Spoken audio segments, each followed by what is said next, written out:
Welcome back for another deep dive. Today we're going to be looking at Kafan Kafan. by Premchand. It's a short story, and Yes.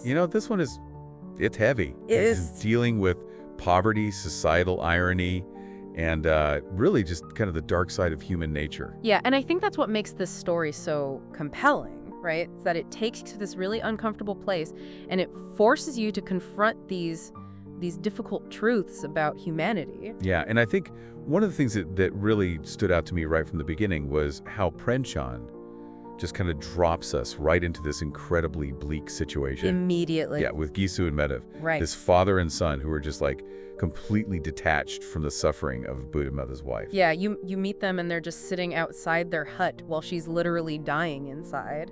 And they're more concerned with their own hunger than with her well-being. Yeah, it's brutal. And it really makes you question right from the start, like, are these characters truly heartless? Right. Or are we seeing like a warped sense of reality that's been brought on by their circumstances? Yeah, I mean, that's the question that I kept coming back to as I was reading the story, because on the one hand, you have this incredible poverty that they're living in. And on the other hand, you have this strange sense of almost like a carefree attitude. It's bizarre, right? Yeah, it's like they're almost indifferent to their own suffering in a way. Yeah, and Premchand does such a good job of portraying their lifestyle, like their laziness, their dependence on others, and their just complete lack of a work ethic. Right, and it's not like they're completely unaware of their situation either. I mean, they talk about how they're looked down upon by the villagers. They know that they're considered lazy and good for nothing, but it's like they've almost embraced it. Yeah, it's like they've created this system for themselves where they're constantly exploiting others. Absolutely. They're stealing food, they're manipulating villagers for loans that they never intend to repay. Mm-hmm. Do you think that's a commentary on like the societal structures that kind of keep them trapped in this cycle? I think it's hard not to see it that way. I mean, Premchand is very clearly critiquing the way that poverty can dehumanize people and the way that society often turns a blind eye to the plight of the poor. Yeah, and it's interesting too because you see that the villagers, even though they know Ghisu and Madhav's tactics, Right. they still give in. Like they still give them money, they still give them food. There's almost this sense of obligation, like they feel like they have to help even though they know they're being taken advantage of. Yeah, or maybe even a little bit of fear too. Oh, absolutely. I mean, Ghisu and Madhav can be pretty intimidating when they want to be. Yeah.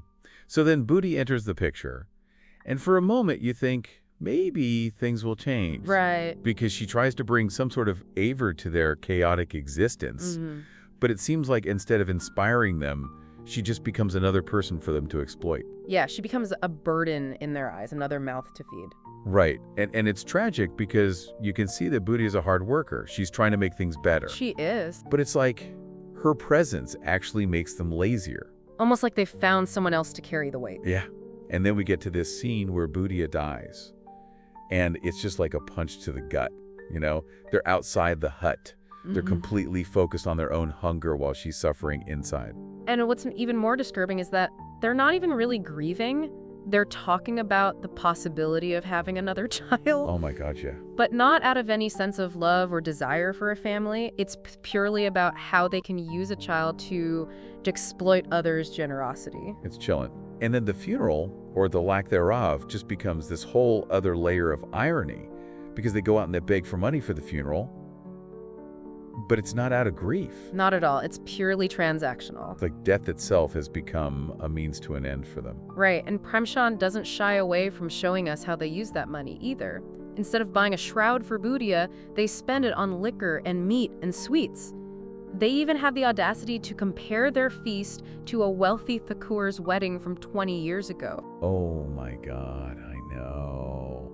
It's like this cruel reminder of the life that they could have had, or at least a glimpse of what they once experienced. It's like they're clinging to this memory of joy, even though it only serves to highlight how far they've fallen. It's fascinating how, even in their poverty, they still have these moments of, I don't know if you want to call it happiness, Right. but like these fleeting moments of satisfaction. Yeah, and it makes you question like how poverty shapes not just their circumstances, but their very perception of the world. And then we get to this scene that's just like the ultimate act of irony. Yeah. They give their leftover food to a beggar, Mhm. and they feel this sense of charity.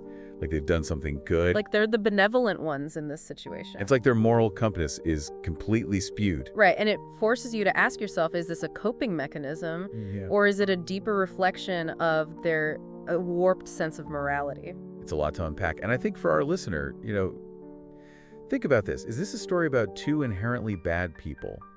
Or is it a commentary on the ways poverty can distort one's sense of right and wrong?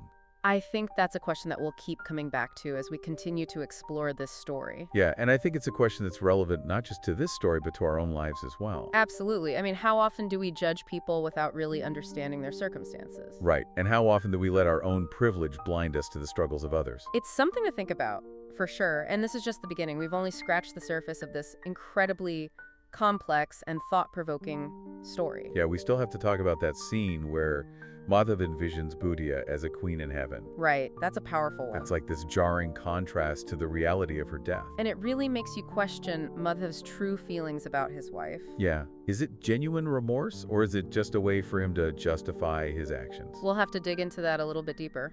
Absolutely. But for now, I think we'll leave it there, and we'll encourage our listener to keep thinking about these questions as we continue to explore the themes and symbolism of Kafan in our next segment. It's going to be a fascinating journey. Stay tuned. It's like, even though it's such a dark story, Yeah. with these really heavy themes, Right. Premchand keeps throwing in these moments of almost like ironic joy for Ghisu and Madhav, like the memory of that feast. Right. Or, that weird sense of charity they get after giving the leftovers to a beggar. Yeah, like, what do you think he's trying to do with those moments? Well, I think he's really highlighting that human need to find some kind of comfort, even Yeah. in the most awful circumstances. Right, but it's like a false comfort, though. Yeah, it's very fleeting, like a brief escape from their reality. Totally. So is it like, are they intentionally deceiving themselves? Hmm. Or are they just like grasping at whatever they can to kind of emotionally survive? I think it's a bit of both, It kind of speaks to like the resilience of the human spirit.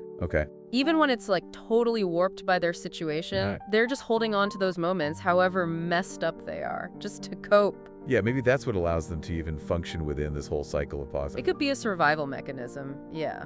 But I also feel like there's that bigger message about how poverty distorts their sense of morality. Oh, absolutely. I mean, those moments of joy are so tied up with their exploitation Yeah. that it's almost impossible to separate the two. So can you even really find joy when it's built on the suffering of other people? That's the moral dilemma Premchand throws at us. And he doesn't give us easy answers. No, he doesn't. He just leaves us with this image of Ghisu and Madhav feeling satisfied, and it makes us question our own judgment. You can't help but feel uneasy about it. Right, oh, for sure. Even disgusted. But then there's that question, like, how much are they really a product of their environment? Exactly. The story is subtly criticizing the systems that keep this poverty cycle going. Right, like those societal structures. Yeah, you see how indifferent the wealthy are and the lack of opportunities for people like Ghisu and Madhav. It's not just about their own failings. No, it's a system that's trapping them. So if they'd been born in different circumstances, Yeah. would they still have ended up like this? That's a tough one. The story doesn't give us a clear answer. Nope. It doesn't excuse them, but it does make you acknowledge the systemic issues. And what's crazy is that even though this story was written so long ago, Yeah, almost a century. these themes are still so relevant today. Absolutely. Poverty, inequality, and just the complexity of being human. It's timeless. It's like a powerful story can transcend time and place. Exactly. And make us confront uncomfortable truth. About ourselves and the world. Yeah. The ending is especially thought-provoking. It's so open-ended. Yeah. We don't know what happens to them. Do you think there's any chance of redemption for characters like Ghisu and Madhav?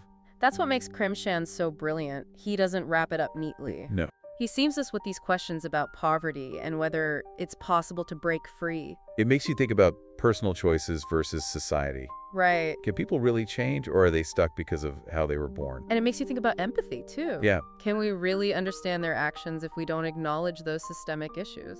It's a story that sticks with you. It does. Makes you look inward and challenge how you see poverty. It's not about finding easy answers. Right. It's about having tough conversations. Kafan reminds us that poverty isn't just about money. It's about real people's lives. It is, and their motivations, their choices. And the things they can't control. Exactly. It's about understanding the gray areas. Yeah. And recognizing that we're all human, even when we're different. There's this one thought that just keeps coming back to me. Mm. What if Budya hadn't died? Oh, wow. What would her life have been like with them? That's a heavy one. Would she have enabled them or found a way out? It makes you think about the choices people have in those systems. even if those choices are limited. Like Premchand is hinting that maybe even in this awful situation, there's a chance for change. Maybe. But what would it take for Ghisu and Madhav to actually break free? Yeah, is it even possible within this system? Or does the whole society need to change? Right, because throwing money at the problem clearly doesn't work. We saw that with the funeral money. Exactly. It just gets wasted because the real issues aren't being addressed. It's like a Band-Aid on a huge wound. Yeah, you might stop the bleeding for a bit, but the infection is still there. So what do you think are the best ways to fight poverty?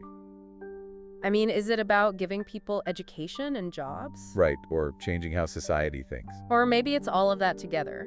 Kafan doesn't really give us any easy answers. No, it doesn't, but it makes us think about how complicated the problem is. And how we try to solve it. Yeah, It reminds us that poverty isn't just about money. it's about people's lives. Yeah, their choices. Their motivations. And the things they can't control. It's about understanding that it's not black and white.